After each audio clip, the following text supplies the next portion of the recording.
Oh là là, le monsieur, il a l'air très méchant. On dirait le goût des lames.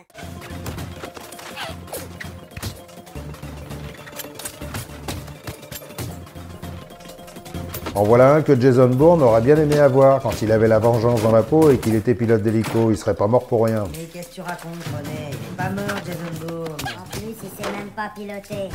C'était de l'humour, hein. Eh ben dis donc, c'est de pire en pire, hein. Allez, bonjour à tous, vous êtes sur la chaîne Le Goût des Larmes.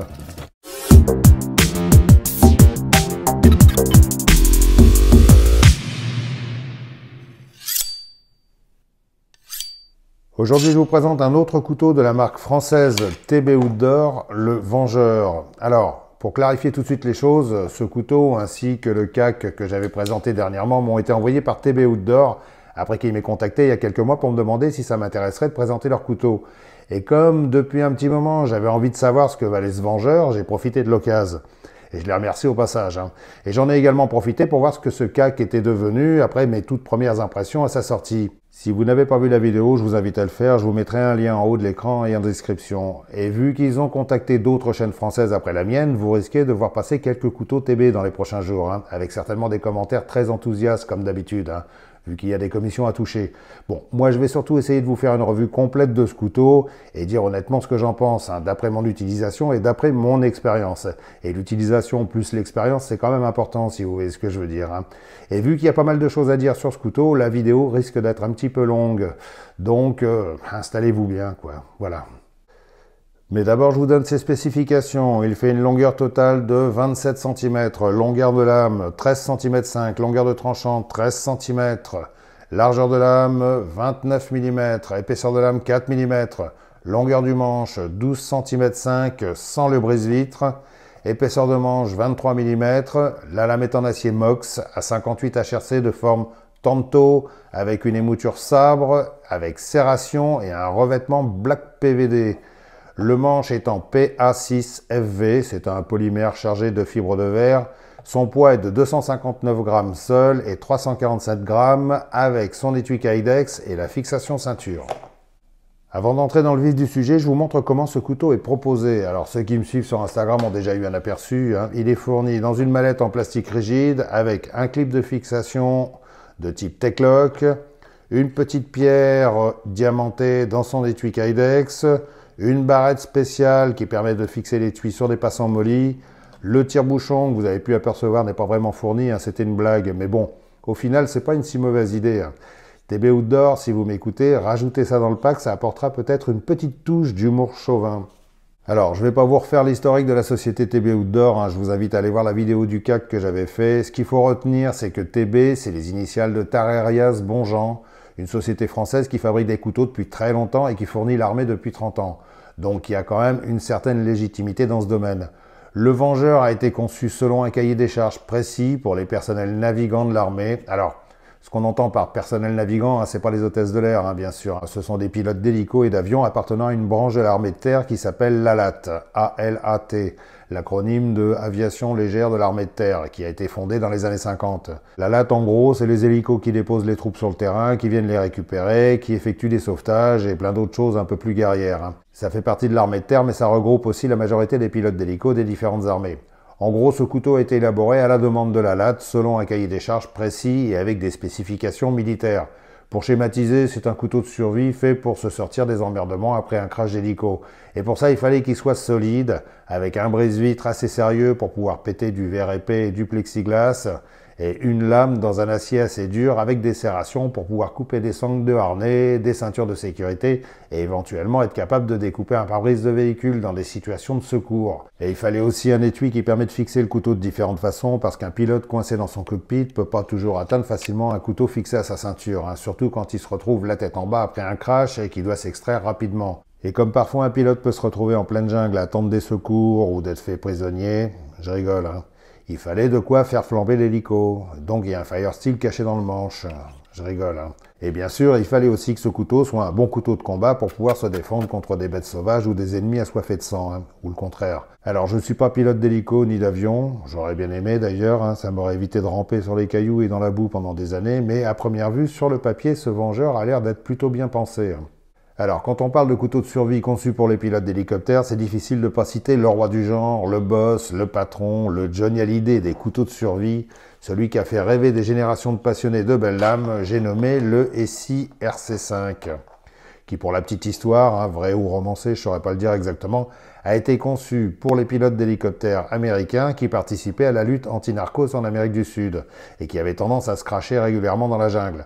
Donc il leur fallait un couteau balèze, capable de se désincarcérer et d'assurer leur survie dans la jungle. Le SI RC5 est né du Ontario RAT5 et c'est quasiment celui qui a lancé la mode des couteaux de survie telle qu'on la connaît maintenant. Et si on est un amateur de bons gros couteaux, celui-ci, il faut l'avoir dans sa collection parce que d'abord, il est magnifique et ensuite, il est capable d'accomplir énormément de tâches. C'est d'ailleurs pour ça qu'il a eu autant de succès chez les bushcrafters. Je vous invite à aller voir ma vidéo comparative entre le SI5 et son concurrent, le Ka-Bar BK2. La vidéo est très ancienne, c'était l'époque où je faisais une vidéo par mois mais qui durait 1 heure, mais c'est intéressant. Et sinon, dans un esprit un peu plus combat, je peux aussi vous comparer le Vengeur avec le superbe Extrema Ratio Contact C que vous verrez bientôt en revue sur la chaîne et le ANV Contos, un super couteau tactique survie européen que j'ai présenté assez récemment.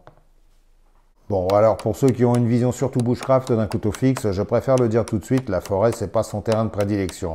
C'est pas du tout un couteau de bushcraft au sens du terme, même si j'ai trouvé qu'il se comporte plutôt pas mal comme le montrent mes tests.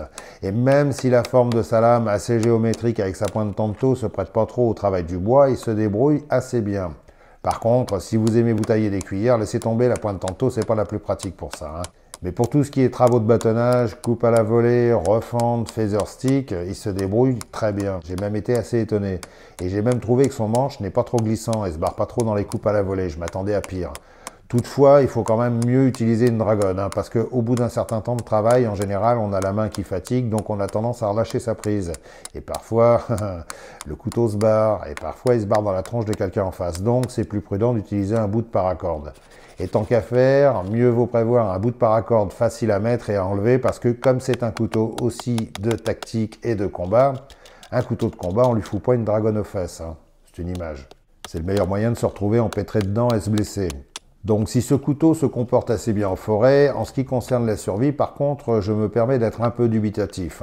Alors quand je parle de survie, c'est pouvoir utiliser sa lame pour forcer sur des trucs, ouvrir des boîtes de conserve, éventrer des fûts, des bidons et plein d'autres trucs. Et si on a que son couteau sous la main, normalement un couteau de survie est capable d'encaisser tout ça. Et là, le truc qui m'a un petit peu chiffonné, c'est qu'en rentrant chez moi après mes tests en forêt, je me suis aperçu qu'un tout petit bout de la pointe s'est cassé. Mais pas vraiment beaucoup, sur le moment j'avais rien remarqué. C'est un petit peu gênant quand même parce que la pointe d'un couteau, c'est quand même important pour faire des trous quand on en a besoin. Mais du coup, je ne suis pas vraiment surpris parce que je trouvais que la pointe était vraiment très fine pour un couteau destiné à la survie et au combat.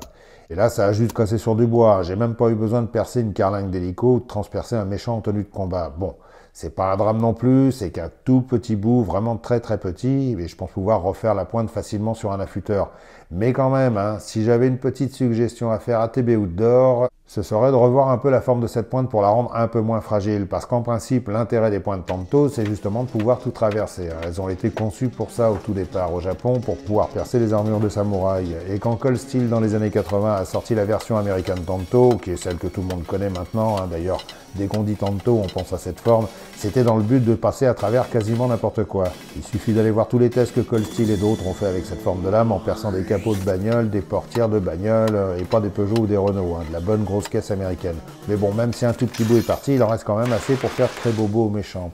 Un autre petit souci que j'ai rencontré, je suis désolé TB, je le fais pas exprès, je voulais vous montrer comment fonctionne le Fire Steel, et malheureusement, lui non plus, il n'a pas trop bien supporté les chocs, et il s'est cassé à l'intérieur du manche. D'ailleurs, ça s'entend un peu à certains moments de la vidéo, il y a comme un bruit de grelot. Et c'est dommage parce que l'idée du Fire Steel intégré dans le manche est plutôt bonne. Alors, je ne sais pas comment il est fixé dans le bouchon brise-vitre, s'il est vissé ou juste collé, mais si ça doit péter dès les premiers chocs que le couteau va prendre, c'est quand même ballot. Alors, est-ce que le mien avait un défaut ou est-ce que c'est parce qu'il est trop fin? Je ne saurais pas le dire. Mais on voit bien qu'il a cassé net. Et en plus, comme il est fixé sur le brise-vitre, qui est quand même censé être fait pour donner des coups, ce serait peut-être bien de le rendre plus solide. Je ne sais pas s'il y a eu des tests assez sévères qui ont été faits sur ce Vengeur, Mais pour un couteau destiné à la survie en milieu hostile ou à s'extraire d'un cockpit d'hélico après un crash, avoir la pointe de la lame et le Firesteel qui casse dès les premières heures d'utilisation, ça mérite de se pencher sérieusement dessus. Mais bon, je me fais pas de soucis, ils sont très à l'écoute chez TB, ils vont certainement très vite régler ce problème. Et ça se trouve, je suis le seul à qui c'est arrivé, ce qui est tout à fait possible.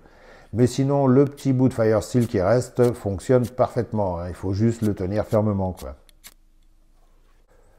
Alors, parce que je vous connais et je sais que quand je signale un défaut, vous avez tendance à bloquer dessus, j'aimerais quand même préciser qu'hormis les petits inconvénients que j'ai rencontrés, dans l'ensemble, j'ai bien apprécié ce couteau. Je l'ai trouvé très agréable. J'avais peur de trouver le manche trop glissant et finalement pas trop. La forme n'est pas spécialement adaptée au bushcraft, bien sûr, mais la prise en main est très bonne et très sécurisante. Le jimping sur le dos de lame est excellent, il agrippe très bien le pouce et il est parfait pour gratter le petit bout de Firesteel qui reste. Et si vous en avez un plus gros, c'est encore mieux. En plus, j'ai trouvé que la garde haute n'est pas trop gênante si on veut poser le pouce sur la lame, à condition bien sûr de ne pas se tromper de sens, parce que sinon bobo les doigts. Et justement, TB a pensé à ça pour nous éviter de nous tromper en posant le doigt du mauvais côté de la lame. Et ils ont prévu des détrompeurs de chaque côté du manche, à l'endroit où on pose le pouce quand on est en mode « viens là que je t'étripe » ou en mode « je vais te faire la peau ». Je rappelle que ce sont des expressions de chasse, ça n'a rien de méchant. D'un côté, il y a des stries et de l'autre, une petite bosse facilement identifiable au toucher. Alors ok, pour devancer les questions du style bosse d'un côté, cannelure de l'autre, c'est un peu compliqué l'histoire. Je rappelle que c'est un couteau destiné à être un fidèle compagnon qu'on a toujours avec soi, et en principe, on est censé bien connaître son compagnon. Je suppose que tout le monde connaît l'expression « faire les choses avec sa bite et son couteau », ce qui pourrait signifier qu'on devrait connaître aussi bien son couteau que sa... Bref. Donc c'est pas un couteau qu'on va sortir de temps en temps de son tiroir en se disant « ah bah tiens, aujourd'hui, pour changer un peu, je vais prendre celui-ci ». Non, non, un couteau de ce genre, c'est comme une arme. On vit avec, on l'entretient, on la manipule régulièrement pour bien se familiariser et avoir les bons gestes. Alors oui, je sais, quand vous regardez certaines chaînes YouTube, l'exemple n'est pas parlant. C'est vrai qu'il y en a certains, quand tu les vois utiliser leur couteau, tu te demandes comment ils font avec le reste, si vous voyez ce que je veux dire. Donc la réalité, c'est ça. Quand on est un vrai utilisateur de couteau, on doit le connaître par cœur et savoir dans quel sens on le prend si on veut éviter les accidents. Et du coup, l'idée des détrompeurs est pas mauvaise du tout. Il suffit de mettre un pouce pour savoir de quel côté on est. C'est un peu comme sur YouTube, quoi. D'ailleurs, pour ceux qui veulent vraiment apprendre à se servir d'un couteau, TB vend une version d'entraînement en plastique du Vengeur avec les mêmes dimensions et avec un étui Kydex. Comme ça, on risque pas de se faire bobo. Le pommeau du couteau qui comporte le brise-vitre est fait d'une pièce de métal usinée bien solide en forme de triangle avec une grosse bille au carbure de tungstène. J'aurais bien aimé vous montrer comment ça marche sur une vitre de voiture, mais vu que j'en ai pas, j'ai demandé à ma voisine si je pouvais essayer sur la sienne et elle veut pas. Elle est un peu chiante, mais bon. Ça a l'air de plutôt bien fonctionner quand même. Sur la garde, il y a des trous pour permettre de passer de la paracorde pour pouvoir sécuriser le couteau dans la main, ce qui peut être très utile quand on doit bosser des heures avec. Et on a également des trous sur le pommeau. Et en ce qui concerne l'acier MOX, que je ne connaissais pas du tout, j'ai été assez étonné par son efficacité. Le MOX est un acier élaboré et fabriqué par la Générale de Découpage, une entreprise tiroise qui appartient à Tarerias Bonjean, et dont la composition est très proche du N690 de l'Autrichien Boller.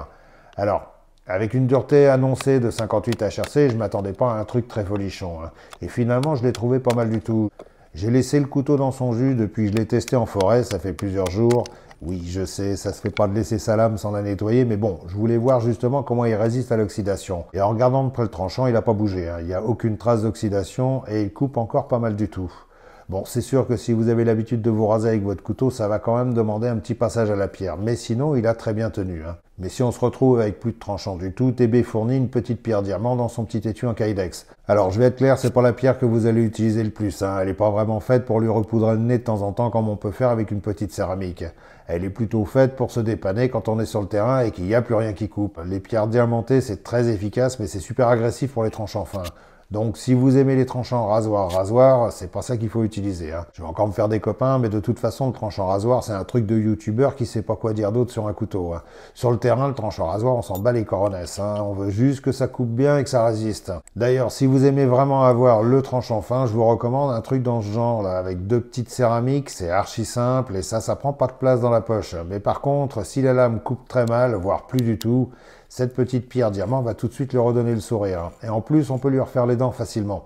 Et ce qui est pratique, c'est qu'on peut fixer l'étui de la pierre sur l'étui du couteau. D'ailleurs, à ce propos, je trouve que TB est un peu avare sur la visserie. 3 ou 4 en plus aurait été cool.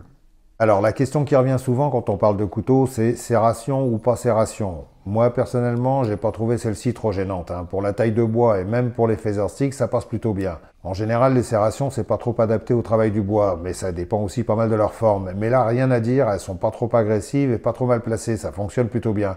Je dois reconnaître que j'ai pas du tout été gêné par ces serrations. Et il y a quand même une petite partie de tranchant lisse près du manche pour des petites coupes précises.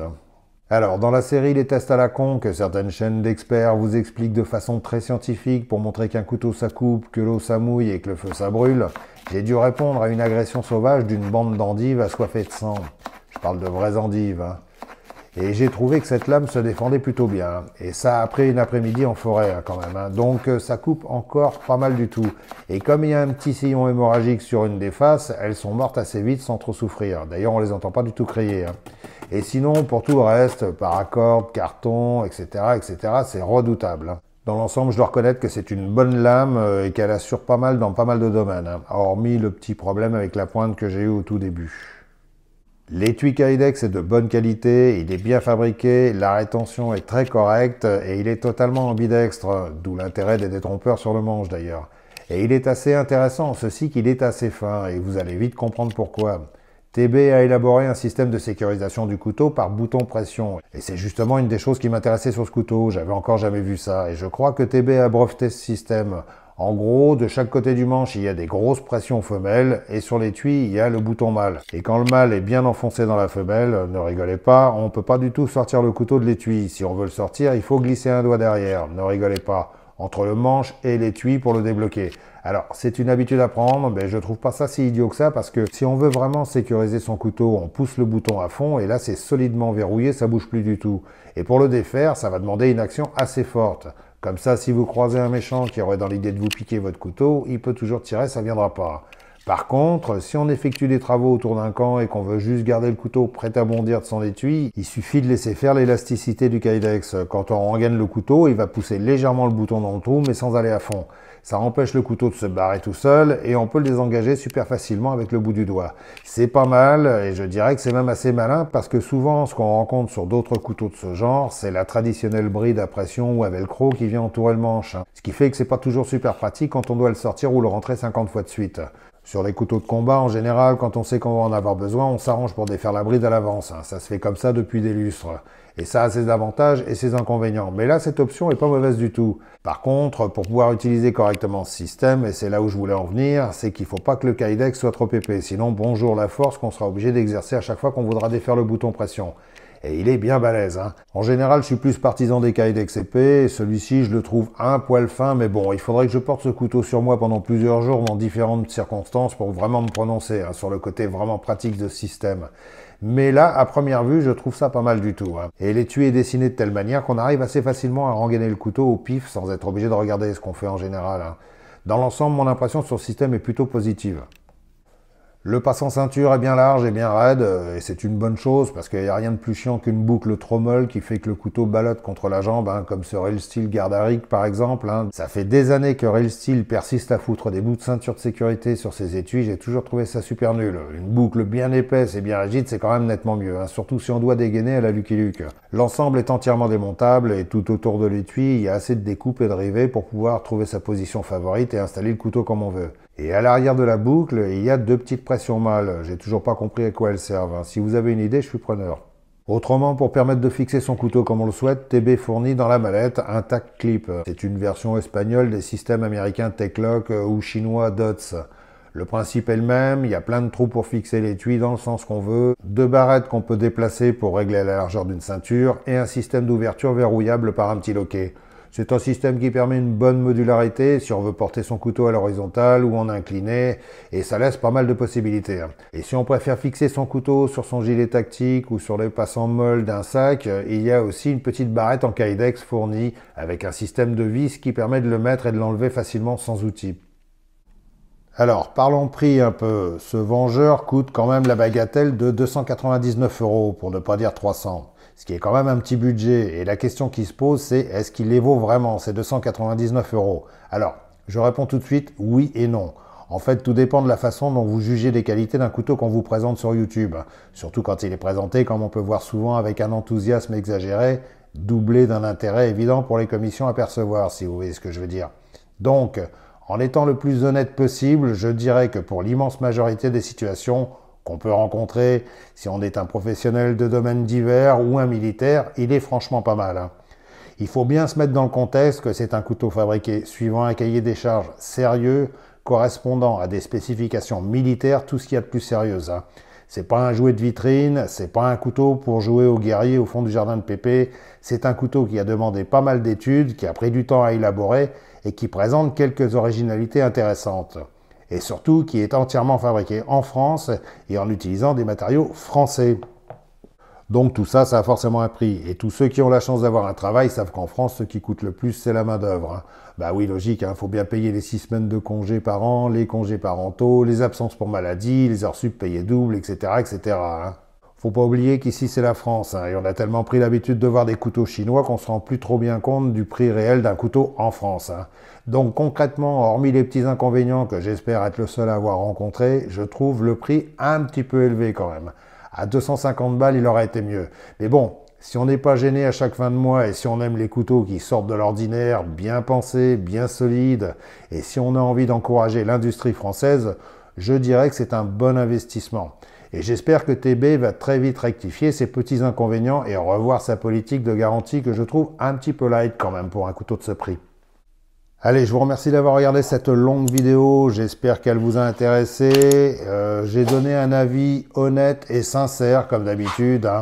Si ce couteau vous intéresse, utilisez le lien que j'ai mis en description, ça permet de soutenir un peu la chaîne et vous pourrez bénéficier de la gravure personnalisée gratuite sur la lame. Et ça concerne aussi n'importe quel modèle. Allez, restez dans le coin, la suite arrive bientôt et surtout, restez bien affûtés et évitez les balles. Salut!